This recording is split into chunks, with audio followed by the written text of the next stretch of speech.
बिस्मिल्लाहिर्रहमानिर्रहीम। आज हमारा टॉपिक ऑफ डिस्कशन है जो हमने सीएसएस क्लासेस में से लिए है, और टॉपिक ऑफ डिस्कशन ये है कि dynastic politics is the mockery of democracy. इस टॉपिक को अंडरस्टैंड करने से पहले हम स्टेट को अंडरस्टैंड करते हैं। जो स्टेट होती है इसके अंदर चार एलिमेंट्स होते हैं। इसके अंदर पॉपुलेशन होती है, इसके अंदर टेरिटरी होती है, इसके अंदर गवर्नमेंट होती है और इसके अंदर सॉवरेनिटी होती है। अब हम बात करते हैं गवर्नमेंट के अंदर, गवर्नमेंट की बात करते हैं। एक्चुअली डिफरेंट कंट्रीज के अंदर या डिफरेंट स्टेट्स के अंदर डिफरेंट फॉर्म ऑफ गवर्नमेंट्स होती हैं। कहीं पे डेमोक्रेसी होती है, कहीं पे डिक्टेटरशिप होती है और कहीं पे डायनेस्टी स्टाइल पॉलिटिक्स होता है, यानी डायनेस्टी वहां पे रूल करी होती है। जैसे एक टाइम था चाइना के अंदर डायनेस्टी रूल किया करती थी, जैसे एक टाइम था ईरान के अंदर डायनेस्टी रूल किया करती थी।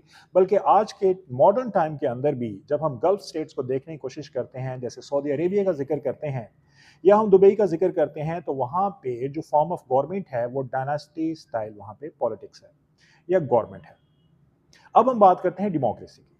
डेमोक्रेसी के कुछ इंग्रेडिएंट्स हैं जो डेमोक्रेसी को डेमोक्रेसी बनाते हैं। डेमोक्रेसी को डेमोक्रेसी बनाने के लिए सबसे पहले जो चीज की जरूरत है वो क्या है? Number one, adherence to constitution. आपकी कंट्री के अंदर कॉन्स्टिट्यूशन की एडहेरेंस होनी चाहिए, कॉन्स्टिट्यूशन की रिस्पेक्ट होनी चाहिए।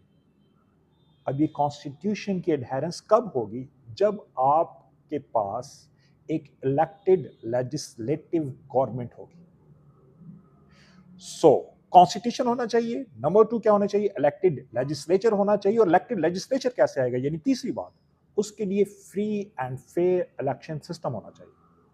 अब जब free and fair election system होना चाहिए तो उसके लिए फिर जरूरी है कि आपके पास क्या हो? आपके पास एक इंडिपेंडेंट और अनबाइस्ड जुडिशरी हो।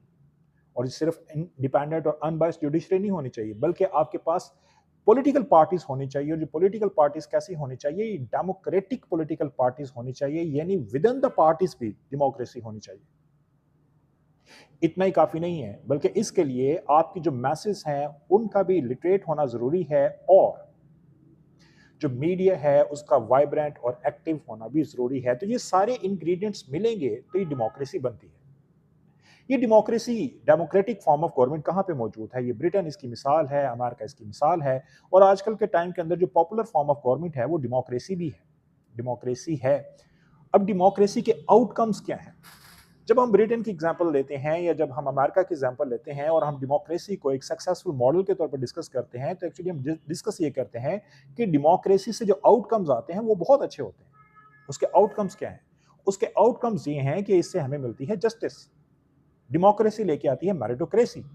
डेमोक्रेसी आपके कंट्री के अंदर लेके आती है पॉलिटिकल स्टेबिलिटी।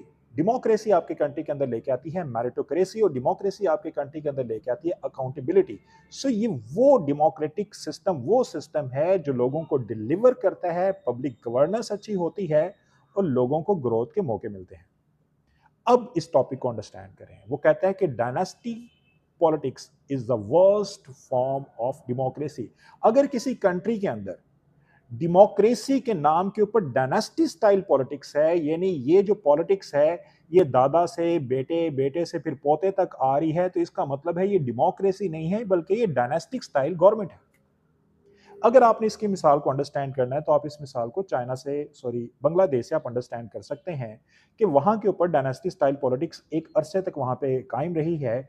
कभी वहां पे शेख मुजीबुर रहमान था, शेख मुजीबुर रहमान के बाद वहां पे जो गवर्नमेंट इस्टेब्लिश होगी वो किसकी होगी? उनकी बेटी की होगी, हसीना वाजिद की होगी। तो वहां पे बज़ाहिर तो आपको डेमोक्रेसी नजर आएगी, लेकिन इन स्पिरिट आपको वहां पे क्या नजर आता है? कि वहां पे डायनेस्टिक पॉलिटिक्स है। जब ये डायनेस्टिक पॉलिटिक्स होता है तो ये डेमोक्रेसी की मॉकरी कैसे बनता है? कि वहां पे फिर मेरिटोक्रेसी नहीं होती, वहां पे फिर अकाउंटेबिलिटी नहीं होती, फिर वहां पे पब्लिक वेलफेयर नहीं होती, फिर वहां के ऊपर जो गवर्नेंस है वो बेहतर नहीं होती। और नतीजा क्या निकलता है? जो डेमोक्रेटिक गवर्नमेंट ने जो डिलीवर करना होता है वो डिलीवर नहीं हो पाता।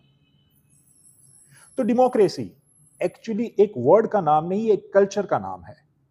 जब थर्ड वर्ल्ड कंट्रीज के अंदर अगर डेमोक्रेसी डिलीवर करने के अंदर नाकाम रही है, तो एक्चुअली इसका वजह यह है कि थर्ड वर्ल्ड कंट्रीज के अंदर डेमोक्रेसी एक वर्ड की हैसियत के अंदर मौजूद है, एक कल्चर की हैसियत से मौजूद नहीं है। थर्ड वर्ल्ड कंट्रीज के अंदर एक्चुअली ये पॉलिटिक्स का एक स्टाइल बन चुका है, जो पॉलिटिक्स बाप दादा से चलती आते नीचे पोते तक जाती है। ये डेमोक्रेसी का मजाक तो हो सकता है, ये डेमोक्रेसी नहीं हो सकती। अगर आप ट्रू लैटरल स्पिरिट के अंदर डेमोक्रेसी चाहते हैं तो फिर आपको उन इंग्रेडिएंट्स को फॉलो करना पड़ेगा जो हमने डिस्कस किए, और उन आउटकम्स को लेना पड़ेगा जो हमने डिस्कस किए। अदरवाइज ये फिर मॉकरी ऑफ डेमोक्रेसी होगी, ये कभी भी रियल सेंस के अंदर डेमोक्रेसी नहीं होगी, ये सूडो डेमोक्रेसी होगी। Thank you so much.